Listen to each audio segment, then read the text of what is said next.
Hey friends, so in today's lesson, we are going to kind of shift our conversation around quadratics, and we're going to deal a little bit more with the algebra.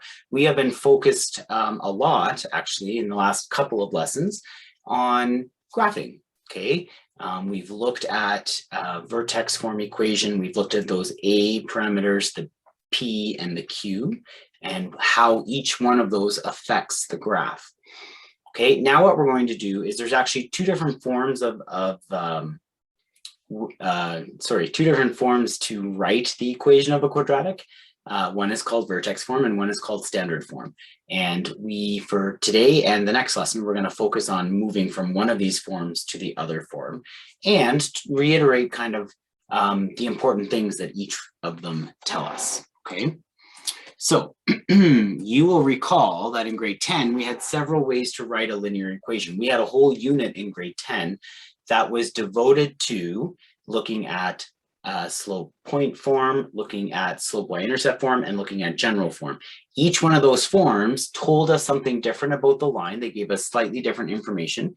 And then we had to be comfortable algebraically moving from one form to another form. And that's exactly what we're now going to do in quadratics for today's lesson and tomorrow's lesson, okay? So just like in grade 10, when we had several ways to write a linear equation, there's more than one way to write the equation for a quadratic. Today, we will learn how to write equations in standard form. Now, standard form looks like this guy, y equals ax squared plus bx plus c, where a, b, and c are just numbers, okay? There is a trick though. You can't begin building an equation in standard form. That's just like the general form of a line that we talked about last year. That was not an equation builder, okay? That was a way to answer an equation, but it was not a way to build an equation. When we build an equation, we do it in vertex form, which is the y equals a x minus p squared plus q, okay? That's the one we've been kind of developing over the last couple of days. You know, your vertex is at p comma q, and then once you had your vertex and once you had another point, you could plug all those values in and algebraically solve for A. Okay, once we have A, then we need to decide, okay, how are we going to take this nice vertex form equation and how are we going to convert it into standard form, okay? And that's just a little bit of algebraic math skills. And you're going to be awesome at that, so don't worry. Okay, so let's try it. A vertex of 2, -3 and passing through the point 1, 1. What does the equation in standard form tell you about the graph of the function? Well, first we have to build the equation, so let's start there. I know the vertex is at 2, -3, so I know my value for p is 2 and my value for q is -3. So that's going to look like x minus 2 in the brackets and then squared and then -3. Okay, I also know it passes through the point 1, 1, so I'm going to plug those guys in for x and for y. And then all I have left is to solve for A. Okay, so I've plugged in my vertex and then I plugged in my point. Now I'm going to solve for A. So how I do that, 1 minus 2 is -1, -1 squared is 1. So this just becomes A minus 3. Then I'd have to add 3 to both sides and that would give me A equals 4. Okay, so now that I know that A equals 4, I have this nice vertex form equation here. How do I get that into standard form? Well, you need to recall that this x minus 2 all squared means x minus 2 times x minus 2. Okay, it's like two binomials side by side each other. We could also, so you could use FOIL, you could use the double distribution law, if you remember doing that in grade 10. There is a little phrase or mantra that you could use as well. You could just say square the first, double the product, square the last. Okay, when I go to multiply, I'm just going to do a sidebar here with you for a sec. When I go to multiply x minus 2 times x minus 2, okay, if I was to go and multiply every term by every term, I'd get x squared, and then I'd get negative 2x, and then I'd get another negative 2x for my inside. Okay, right there. And then I would get the plus 4 for the outside right there. Then these two combine and I get x squared minus 4x. Wow, my mouse writing is really bad today, plus 4. But here's what I want to show you. I can go from here straight to there just by squaring the first number, that's right there, doubling the product. Well, the product would be x times -2. X times -2 is -2x, okay? And if I double that, I'd get -4x, and that's my middle term, and then square the last, okay? So square the first, double the product, square the last, okay? All right, so if I was to do that in my equation, I end up with x squared minus 4x plus 4. Then the a value, this 4 right here, is going to have to get distributed to all of those terms. So that's going to be 4x squared minus 16x plus 16. Then I also have at the end, there's no brackets there anymore, but at the end I have my 16 and my -3. So I'll have to add those together to be 13. Okay, so this guy here, oh, sorry, I'm just switching colors and I'm doing a bad job of it. This guy here and this guy here represent the exact same equation, okay? Nothing has changed. We've just written the same quadratic function in two different forms, okay? This guy here is called vertex form and tells me, I can see visually that the vertex is at 2, -3, okay? In standard form, this guy here, I don't readily see the vertex, okay? But there is one thing it tells me, and what it tells me actually is the y-intercept. I know that in order to solve for y-intercept, I plug 0 in for x, true? Well, if I plug 0 in for x, this guy goes and this guy goes, and so I'd be left with 13. So the number by itself at the end, that's always going to be the y-intercept. This parabola hits the y-axis at 0, 13, okay? All right, so the standard form tells us the y-intercept. If we plug 0 in for x, what do we get out for y? We get out that 13. Now, by the way, that 13 is called the constant term in these sorts of equations. It's the number without a variable attached to it. So the constant term in standard form would equal the y-intercept, okay? All right, let's try this guy then. We have an axis of symmetry of x plus 3 equals 0 and a range of -2 to infinity. Then we have a y-intercept of 16.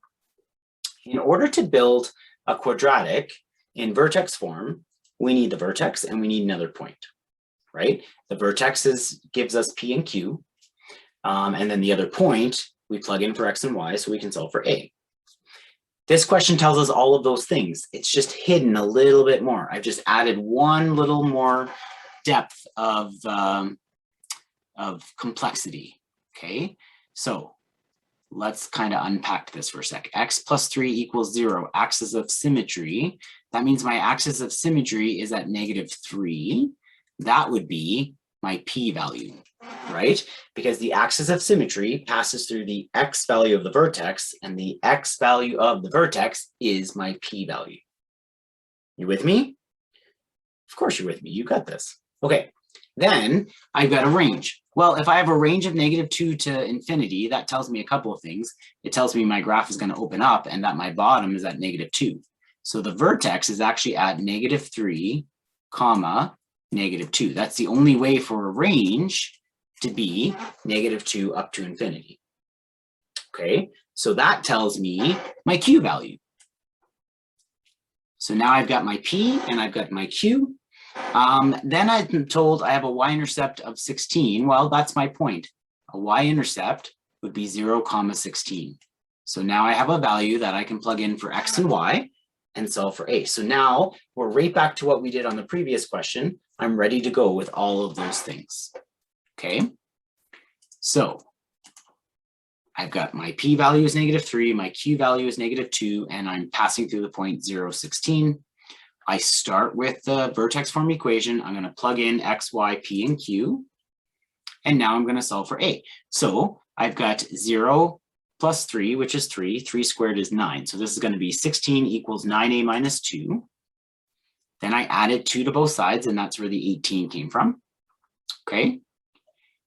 Then divide by 9, and I know that a is 2. And one of the things I love about math is there's always these little check and balances along the way. It helps us understand whether we're on the right track or whether we've made some silly little arithmetic error. A equals 2, I got a positive a value. Well, in our discussion before we started this question, we said that a range of -2 to infinity, this graph has to open up. Well, if the graph has to open up, I should get a positive a value. So you should be feeling good right now that your a value came out to be positive. If your a value came out to be negative, you might want to then say, something doesn't make sense here. I need to go back and kind of rework this and check what I've done, okay? Okay, so I've got the vertex form equation as y equals 2, bracket x plus 3l squared minus 2. I'm now going to switch it to standard form. So I have to square that binomial, however you want to do it. Square the first, double the product, square the last is what I'm going to do. I've got x squared for my first guy. The product is x times 3, which is 3x. And double that would be 6x.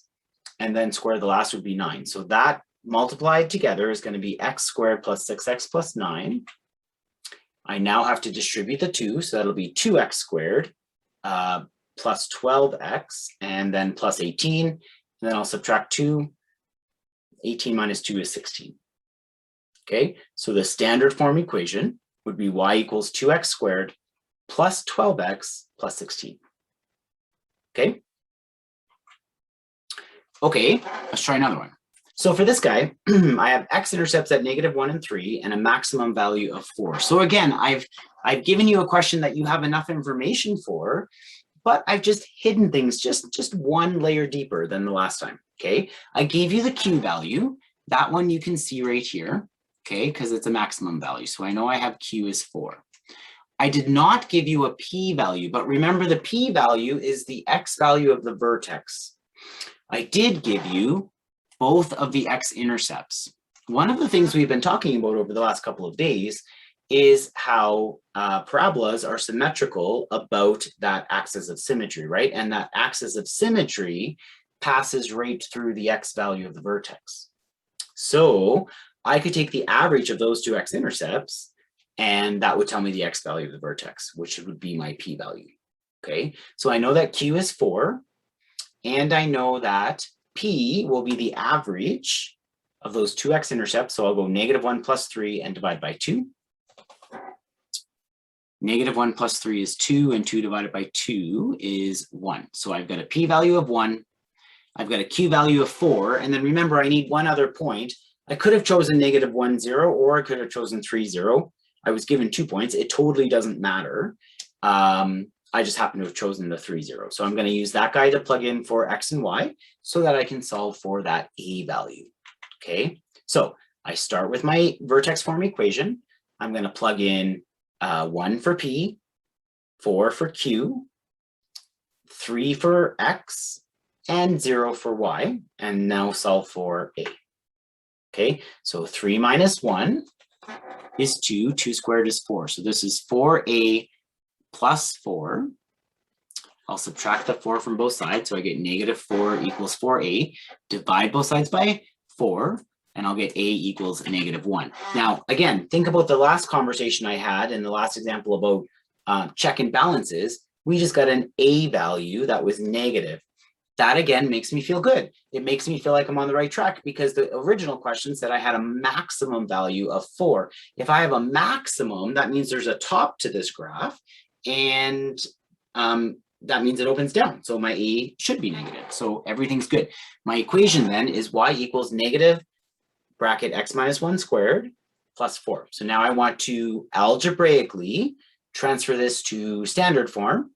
And I do that just by multiplying out and combining like terms. Okay, so x minus 1l squared, to square that binomial, I square the first, double the product, square the last. So that's going to give me x squared. The product is -x. When I double that, that's -2x. And then -1 squared would be plus 1. So I've got negative bracket x squared minus 2x plus 1, and then plus 4. Okay. Perfect. Now I'll distribute the negative. So that'll be -x squared. That'll be a positive 2x, and it'll be a -1 with the plus 4. -1 plus 4 will give me 3. So my final answer is y equals -x squared plus 2x plus 3. Okay? You guys are rocking this. Okay, Slightly harder again. A vertex on the y-axis passing through the points 1, -4, and -3, -12. Okay, so this one, I gave you the fact that you had a vertex on the y-axis. Well, if I'm on the y-axis, the point for that is 0, whatever my y value is. So I actually did give you the p-value. The p-value is 0, okay? I didn't give you a q value, but I gave you 2 points. So essentially, I don't know A and I don't know Q, but I can create 2 equations with 2 unknowns. Now, that should sound like a trip down memory lane for you. That takes you back to 10C, where we talked about systems of equations. We did a whole unit on solving 2 equations with 2 unknowns. We could do it algebraically through a process called substitution or through a process called elimination. Okay, now, if those words are freaking you out right now, that's what I'm here for. We're going to review it together, okay? But if you don't remember that, it might be a good idea to look up my 10C lessons on solving by substitution and elimination. You will find them on YouTube now, so check those out, okay?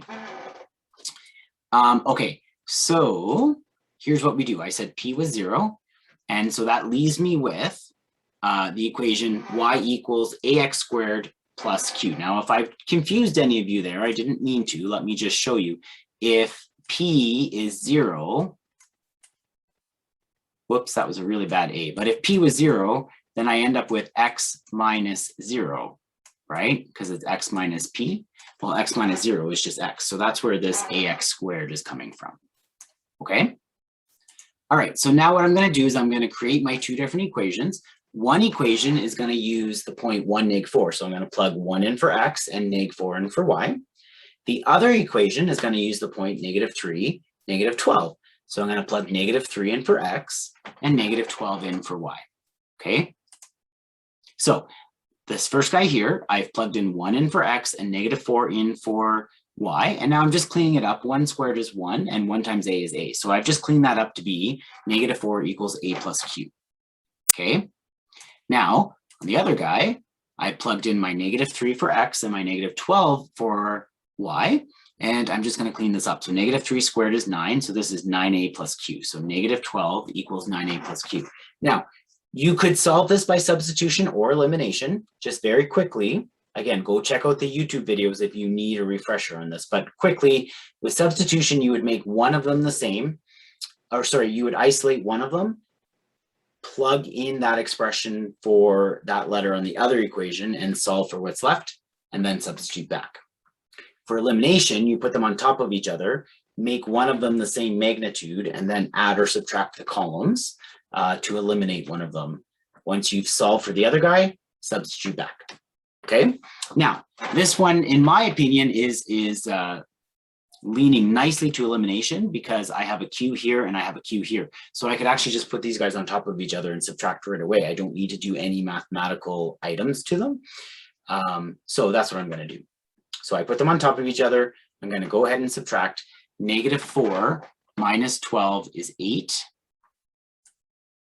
Okay, I'm just going to hide my head there in case I'm in the way there. -4 minus 12, minus -12, sorry, is 8. 1 minus 9 is -8, and then q minus q is 0. Okay, so that leaves me with 8 equals -8a. Now, to get a by itself, I will divide both sides by -8, and so a is -1. Once I know that a is -1, I will go plug it back into one of these guys and find q. Okay, so I just went back to the first guy. It doesn't really matter which one I use. I plugged in my -1 for a. That's what I just solved right here. Okay, and now I'll add one to both sides and get -3 equals q. So now I know that my equation, I have a -1 for a and I have a -3 for q. So my equation is y equals -x squared minus 3. Now, that actually is in standard form.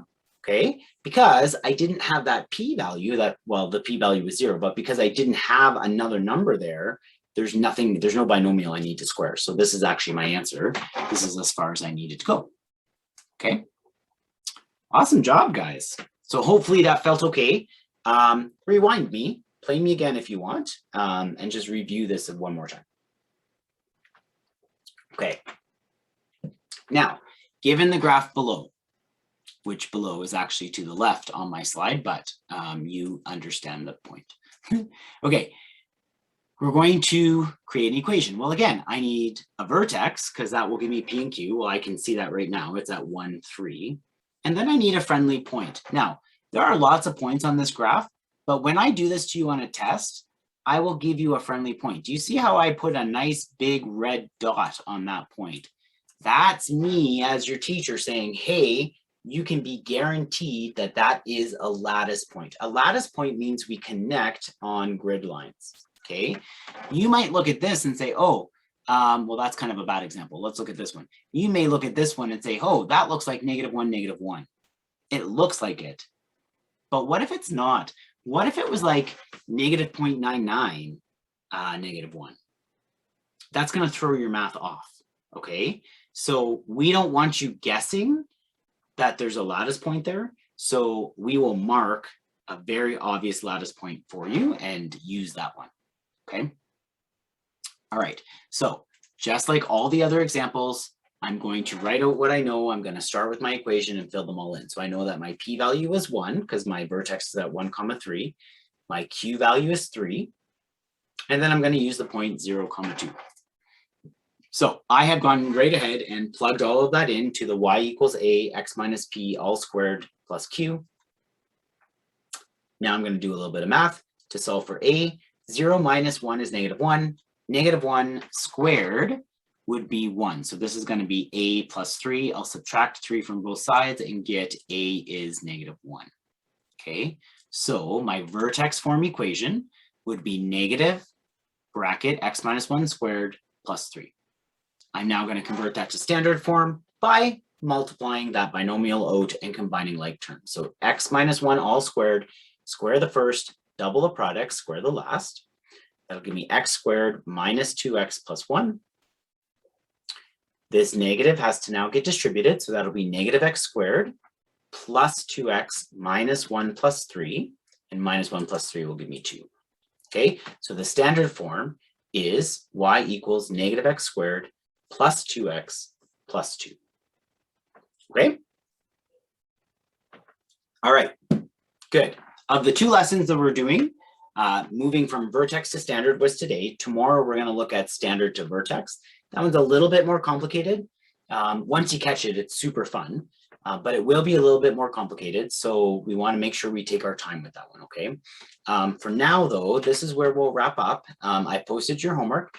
And as always, if you have any questions, please come chat with me, okay? Send me an email, drop me a line, come see me in my room. Don't be a stranger, okay? You got this. Have a great day, guys.